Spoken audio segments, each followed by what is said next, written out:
హోదా పోస్టు ప్రజల పక్షాన ఉండి ప్రభుత్వం చేసే మంచి చెట్లకు మంచి పనులు చేస్తే మెచ్చుకోవడం, లేకపోతే సలహాలు ఇవ్వడం, అసెంబ్లీకి రావడం, ప్రతిపక్ష శాసనం అంటే అంత ముఖ్యమైన పాత్ర. అది మరిచి 14 నెలలు కుంభకన్నులాగా అసెంబ్లీలో అసెంబ్లీకి రాకుండా ఫామ్ హౌస్లో నిద్రపోయి ఇవాళ మేము అసెంబ్లీలో మీరు చూశారు ఎన్నోసార్లు.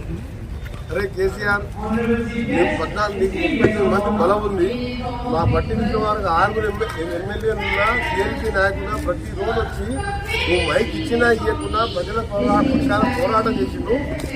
ఆ పోరాట ఫలితంతోనే మా ప్రభుత్వం కూడా అధికారంలోకి వచ్చింది.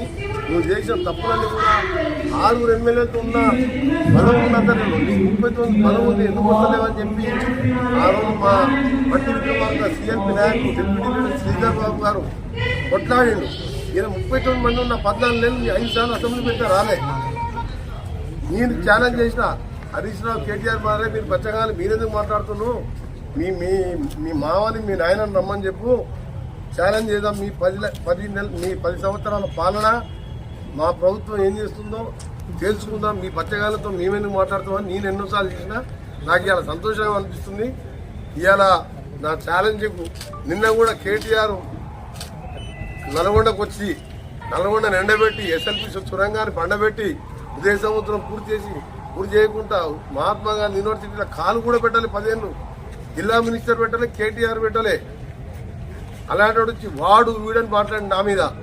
అప్పుడు నిన్న చెప్పిన గాంధీ భవన్లో, అరే నువ్వు బచ్చగాని మీ నాయన పేరు చెప్పి ఎమ్మెల్యే అయినావు, హరీష్ రావు వాళ్ళ మామ పేరు చెప్పి ఎమ్మెల్యే అయినావు, కోమటిరెడ్డి వెంకటరెడ్డి అంటే ఒక రైతు కొడుకుగా ప్రజల నుంచి పోరాటం చేసి ఇచ్చిన దళిత ముఖ్యమంత్రి అంటే దళితులందరూ కూడా ఓట్లేసారు.